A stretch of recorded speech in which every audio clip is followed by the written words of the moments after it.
Well, hello everyone, and welcome to our second topic in this series of lectures on political ideologies, this NPTEL Ideologies course for 2019-20. Last time we did fascism, that was our first topic. Our second one is conservatism, and we'll look at the subheadings for this topic first, which I hope will help you navigate or give you a sense of where you are as I talk through it, and we'll then cover the topics themselves. So here are the subheadings. This isn't all of them, there's more to come. We'll start with the introductory passage. We'll then do continental European conservatism, conservatism in East Asia, conservatism in the United States.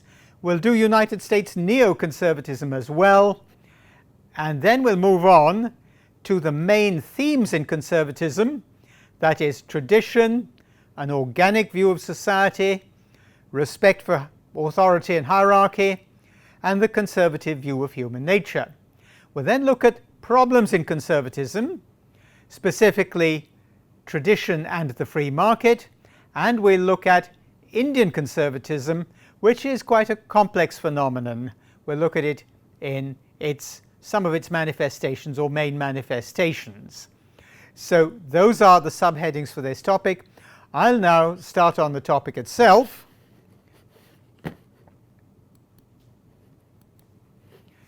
Well, conservatism it's not obviously an ideology in the conventional sense of the term.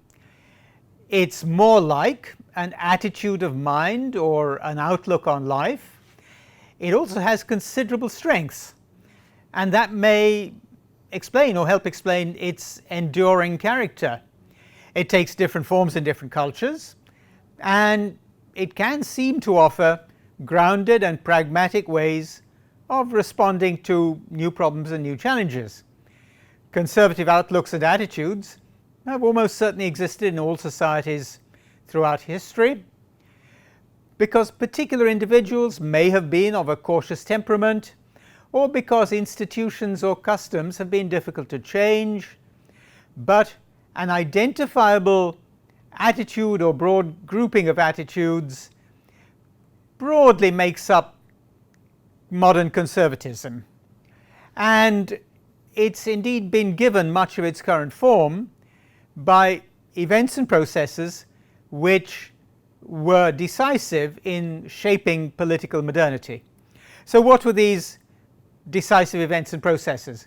One of the main ones was the French Revolution, which started on the 14th of July 1789, and another set of events were the industrial revolutions, which had already been in progress for some decades, particularly in Britain. Now, among the most accessible of statements on conservatism, or of conservatism, are those by various British thinkers. For example, Edmund Burke in the 18th century and Michael Oakshott in the 20th century. Burke was both a politician and a writer, and he saw the French Revolution as a great threat to the established order in Europe, which it was a threat, but he also saw that the violence and the terror which followed it, among other things, resulted from the revolutionary leaders' attempts to create radically new societies, which, according to Burke, were to be based on abstract and implicitly universal principles. For Burke, obvious examples of such principles were concepts such as liberty, equality, and the like. The rallying cry, the famous rallying cry of the French Revolution was liberté, égalité, fraternité, or in English, liberty, equality, fraternity. Another 18th century figure around Burke's time was the Scottish philosopher David Hume.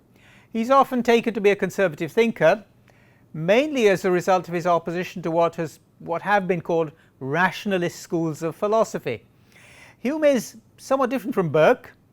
He rejects reason as a guiding principle or a test for political systems, so does Burke. But in Hume's case, this has not so much to do with the effects of imposing vast rational systems on human societies. It has more to do with Hume's own theory of knowledge, or epistemology. Hume's central epistemological principle is that all knowledge is gained from sense experience. Things we see, hear, taste, touch. Hume calls these impressions, and for him all our ideas are only fainter copies of earlier sense impressions. That, according to Hume, means that truth or falsehood is a matter of agreement or disagreement between ideas, that is, copies of earlier impressions. Or it can also mean a matter confined to agreement or otherwise with facts. If something cannot be settled or decided either by agreement between ideas or agreement on the facts, then it can, as Hume himself says, never be an object of reason. It may sound rather theoretical, but let's see the implications. Hume asserts equally strongly that therefore reason itself cannot serve to settle moral questions or moral disagreements or political disagreements. Indeed, his whole philosophic project was to replace speculative philosophy with knowledge grounded solely in experience. And his great work, A Treatise of Human Nature, has the subtitle, An Attempt to Introduce the Experimental Method of Reasoning into Moral Subjects. One of Hume's major conclusions is that reason alone can never be, as he says, a motive to any action. A little later he says, reason is, and ought only to be, the slave of the passions, and can never pretend to be anything else.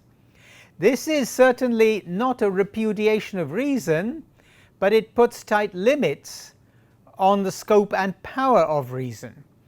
It also sets Hume apart, makes him rather different from other conservatives. Some of them say that if an institution or a practice has withstood the test of time, then it is both natural and rational.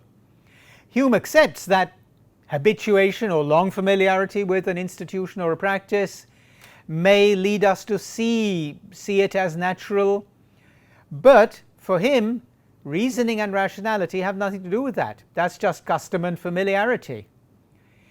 Hume doesn't make any sharp distinction between society and government. In a way, neither does Burke. And he sees institutions as customs as things that have developed in response to human needs. But for him, institutions and customs, even if they're very ancient, are more than just the product of needs. They're facts of our existence, and we need them, so they're desirable because they meet our needs.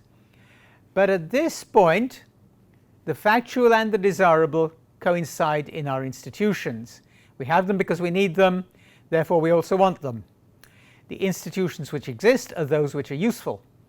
Hume himself says that justice may result from the motivation to preserve and protect self-interest, but what makes us approve of justice is sympathy with public interest. Well, that's a form of conservatism which is very different. Hume has his own form of it, of conservatism, and it's very different from, for example, Burke's version of it.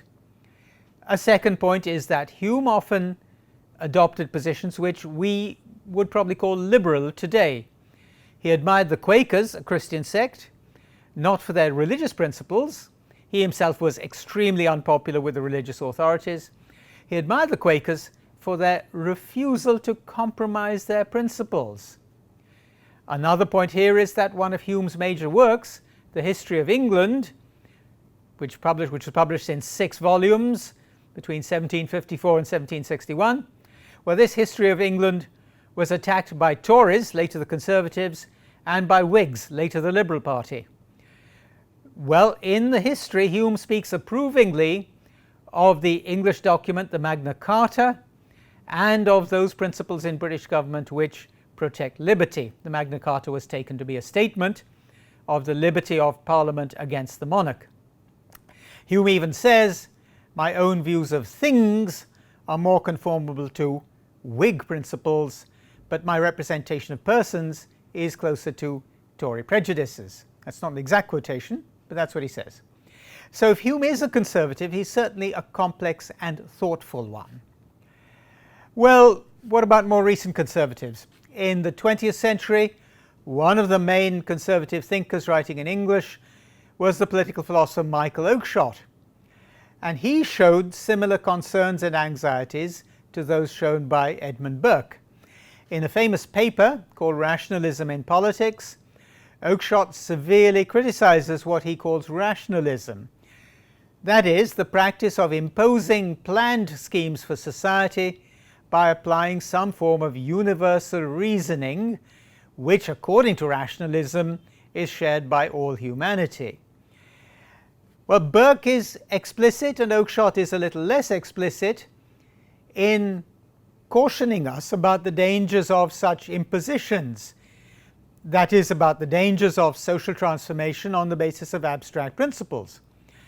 Oakshott's version of these abstract principles is something he calls technical knowledge, that may be closer to what we might call managerialism, and that's an ideology in its own right. We shall cover that in more detail in our 10th topic, technocracy and managerialism. But Oakshott's argument has a lot of strengths. There is a lot of evidence, I beg your pardon, there is a lot of evidence that could be used to support Oakshott in his criticism of his version of rationalism.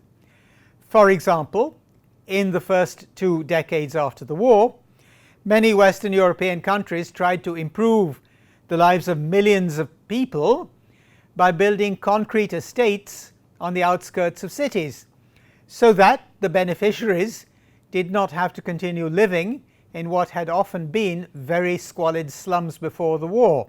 Some of those, of course, had been destroyed by bombing in European cities during the war, and so it seemed a relatively obvious move to create new estates using new materials, concrete in particular, outside the cities, so that they could have piped water and all the rest of it. But the new estates themselves created their own problems.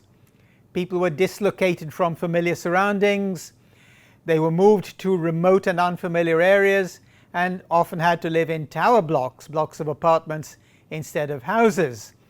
Several countries abandoned the relevant policies in the 1950s, but by then a lot of social damage had been done in the form of generally persistent low-level vandalism and crime, unsocial behavior or antisocial behavior, a sense of isolation on the part of the people who were moved to these blocks, and so on. After that, some countries started improving people's neighborhoods without moving or dislocating the people involved. A conservative might say that the problem here was the initial obsession with theory, or a theory of social planning. And despite the enormous material improvements in the physical conditions of ordinary people's lives, almost all of those improvements that had resulted from, well, the explicitly leading economic and political role of the social democratic state in industrial countries for 30 years after the war. So according to thinkers like Oakshott, it was the imposition of social planning, sometimes called social engineering, that had caused the problems. The improvements in people's lives, which were very obvious in the physical conditions of their lives, were the result largely of social democratic states in industrial countries, where the state was the main guarantor of the economy. Well, it is likely that conservative opposition to the relocation schemes was partly informed by an ideological hostility to public provision of almost any kind. But we must remember here, it's very important for conservatism, and two of the major examples, Burke and Oakshott, do not oppose change. Neither of them is against change. Burke was not rigidly opposed to change, and he famously said, "A state without the means of some change is without the means of its conservation." In fact, in Burke's own time, Britain had already undergone enormous changes. In 1688, a century or so earlier, the English Revolution replaced an almost all-powerful monarch with a largely ceremonial, a figurehead monarch. And the monarch's powers were taken by an almost all-powerful parliament, even though at that time the new parliament was composed mainly of aristocrats who had inherited their status and their wealth and their authority. Secondly, in 1707, the Scottish and English parliaments were both separately abolished by decisions made in each separate parliament, and they were replaced with a single parliament based at Westminster in London. So, at this point, the Union of Parliaments was completed and Britain came under a single parliament. Third major change was the Industrial Revolution. This started in the middle of the 18th century. It created an urban industrial workforce, formerly an agricultural population, and it generated a new class which acquired great wealth and power. This was the emerging class of industrial capitalists. They were a mercantile, a trading and financial bourgeoisie, whose main concerns were trade and finance. They were not, largely not, members of the landed aristocracy or the hereditary aristocracy or royalty. They were a mercantile class. So Burke was not opposed to change. He'd seen serious and significant changes, but he wanted a cautious approach to change and a skeptical approach as well, so that we wouldn't accept change hastily or wholesale. We would think about it, because if we didn't, we were at risk of losing stability and other valuable aspects of our lives. Similarly, Oakshott sees a person he calls the rationalist as being unaware of the value of things we inherit. Such a person, this rationalist, has, according to Oakshott, I quote, no aptitude for that close and detailed appreciation of what actually presents itself. That is, such a person has no appreciation of the cultivated enjoyment of a civilizational inheritance. This kind of outlook has been called a distinctively English form of conservatism. That is, a form which is not against change, but which requires of us that we pay attention to what we already have and to the value of its continuity and the values embodied in what we already have by way of social and political institutions, processes, customs, and so on. In other words, pay attention to what we have in case we throw away something valuable by discarding it without thinking. Now, that is rather different from continental European conservatism, the second form that we shall look at. Okay, conservatism in other countries has taken different forms from the English form. For a long time in France and Germany, conservatism was more rigid and authoritarian than it was in Britain, possibly because both countries retained strong monarchies in much of, well, as did other countries in continental Europe, until late into the 19th century. That form of authoritarian conservatism did not change substantially until after the Second World War. After the Second World War, with the exception of Spain and Portugal, the great majority of the now reconstituted Western European countries became, in effect, social democracies, where the state was the main guarantor of the economy, not a director but a guarantor. Now, in these new post-war states after the Second World War, what had been authoritarian conservatism became more a form of Christian democracy.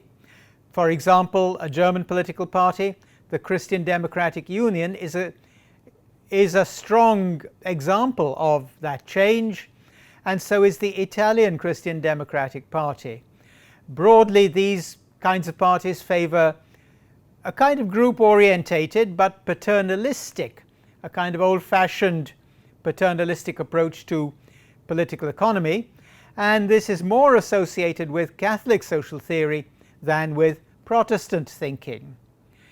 This in turn implies that such conservatives broadly accept Keynesian-type economics inherited from the economist and philosopher John Maynard Keynes, And in such an economics, the state acts to protect people against the worst effects of the free market. So the state is therefore involved in coordinating the larger groupings in civil society, that is the sphere of private interests, and these groupings would include trade unions, churches, larger business corporations and associations, and so on.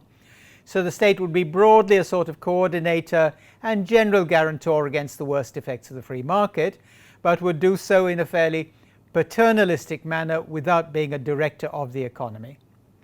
Well, there's another form, right, apart from the form taken by conservatism in Europe.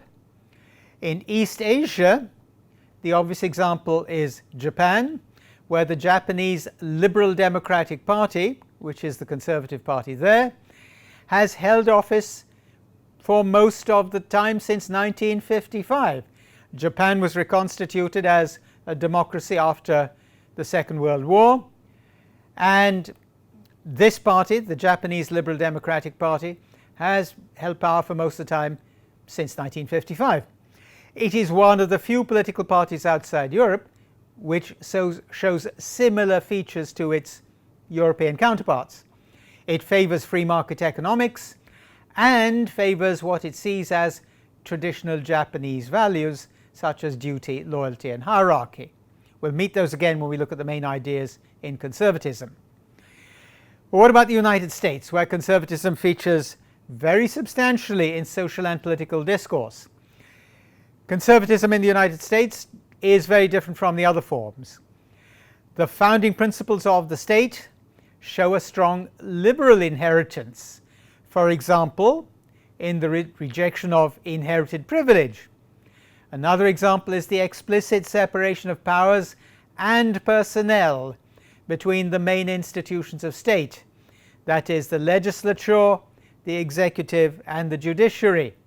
This means that if somebody is a member of an elected assembly, they cannot serve on a court bench, they can't be a judge, which they used to be in the United Kingdom until quite recently.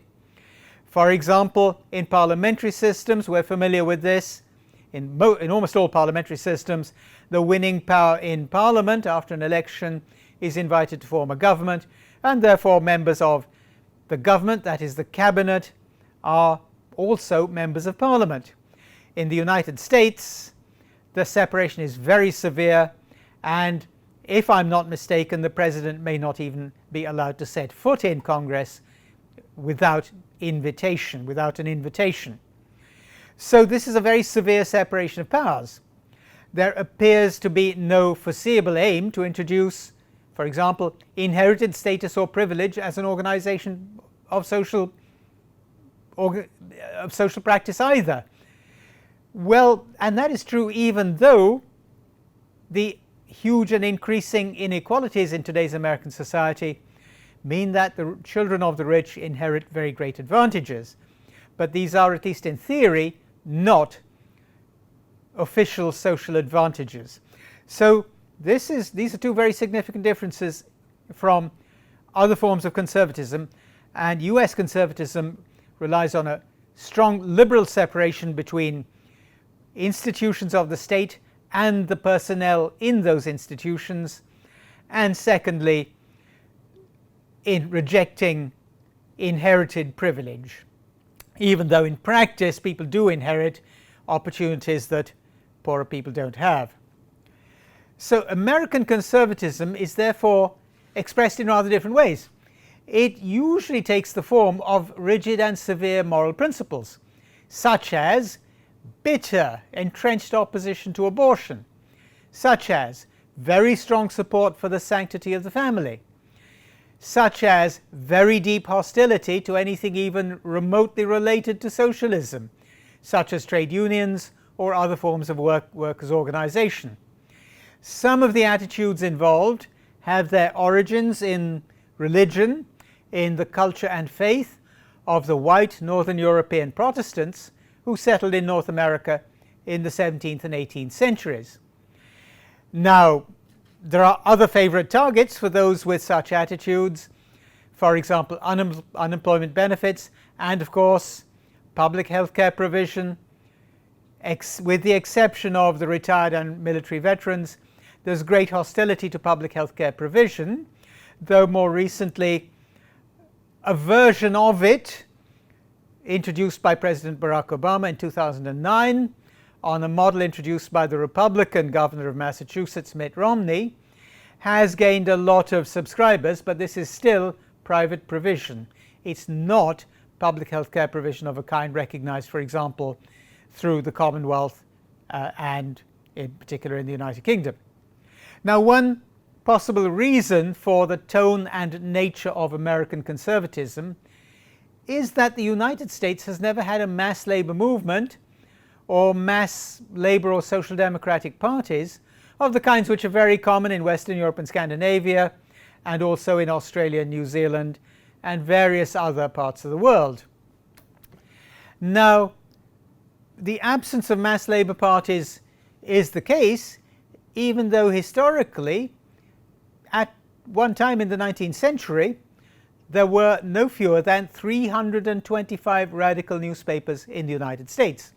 Some of these were published by the United States Socialist Party, and in the early 20th century, the trade union leader Eugene Debs was a major political figure and stood in one of the presidential elections, I think in 1912, I'm not sure.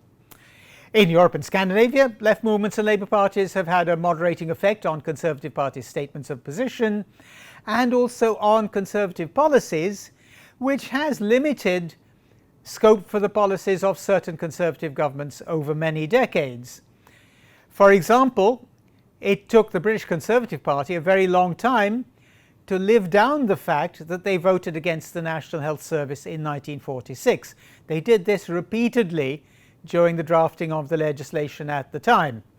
At least in public, the Conservatives are still committed to retaining the National Health Service, even though they continue to bring private providers into specific areas of NHS work, and that includes clinical work, the direct provision of treatment services. Well, in the United States, things are rather different. There has long been an association of conservative attitudes with various rigid or severe forms of Protestantism, and this means that United States conservatism is not confined to Republican voters and politicians. Conservative attitudes are often held by Democrat supporters, and in the Deep South, white populations in all classes were really deeply embittered when Abraham Lincoln, a Republican, abolished slavery in 1865. So they started voting Democrat almost en masse. The Republicans did not get the Southern Democrats' support again until the early 1980s, nearly 120 years later. In the 1980s, under Ronald Reagan's leadership, they resumed the very strident exposition of positions which they had earlier moderated during the New Deal period, which the Democrat Franklin Delano Roosevelt had started in 1933. And since the 1980s, we're now looking at 40 years or so since then, the southern states have voted solidly Republican. Now, the moral positions the Republicans have taken in this period, the last 4 decades or so, are motivated by much more than just their moral opposition to the so-called 1960s permissiveness. Now, that permissiveness would allow people to adopt, or at least to be much more explicit about, a range of attitudes and practices which a conservative would consider immoral, in particular attitudes to soft drugs and to the explicit recognition and acceptance of sexual variety in preference and orientation. Now, United States Republicans see this as the spread of moral diversity with an implication of moral decline, and they consider this a threat to the cohesion and stability or order of society. A general term for the many groups which hold these kinds of Republican attitudes is the New Christian Right, and we shall encounter them again in our 9th topic, which is on theocracy and fundamentalism. Well, what about neoconservatism? This gets a lot of talk in the analysis of United States political developments. It's a specific form of conservatism. Neoconservatism is a specific form that is said to have developed in the United States in the late 1960s and the 1970s.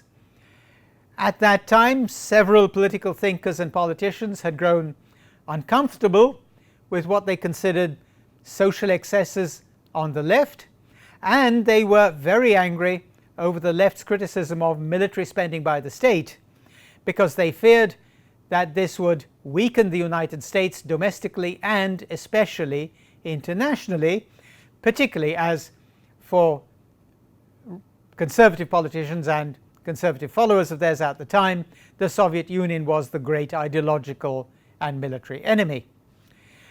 Now, this also means that neoconservatives reject neoliberal and libertarian demands for a minimal state.